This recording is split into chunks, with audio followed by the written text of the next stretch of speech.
দেখো মা, আজকে তোমার সাথে আমি একটা গেম খেলবো। লাস্ট টাইম দুর্গাপূজার সময় মনে আছে তোমার, যে আমার মাসি এসে আমাকে 500 টাকা দিয়েছিল পূজায় ঘুরতে যাওয়ার জন্য, আর তুমি বলেছিলে যে পয়সাটা তোর কাছে রাখলে তুই এটাকে হারিয়ে ফেলবি, ওটা আমার কাছে রেখে দে। আজকে ওই দিনটাই আমি রিপিট করতে চাই তোমার সাথে। ধরে নাও তুমি আজকে ছেলে আর আমি আজকে তোমার মা। তোমাকে কিছু করতে হবে না, তোমাকে শুধু মা মা করতে হবে। দেখো মা, একটা চান্সই আছে আমার কাছে, কিন্তু একদম মন থেকে করবে কিন্তু মা, মন থেকে প্লিজ। অ্যাকশন মা, অ্যাকশন অ্যাকশন। মা,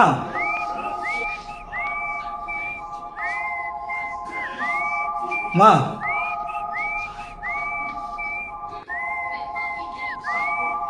মা। হ্যাঁ, কিসের পয়সা? কোনো পয়সা মশা নেই। বাচ্চা নাক টিপলে দুধ বেরোয়, পয়সা লাগে? 500 টাকা লাগে? 500 টাকা? 500 টাকা না, তো 5 টাকাও দিব না আমি। তার মানে তুই এখন আমাকে ভেঙাচ্ছিস? না না, ভেঙাচ্ছিলাম না, মানে জাস্ট আমি কি তোর সাথে এরকম করি? শালা জানোয়ারের বাচ্চা। আরে, মারা কি?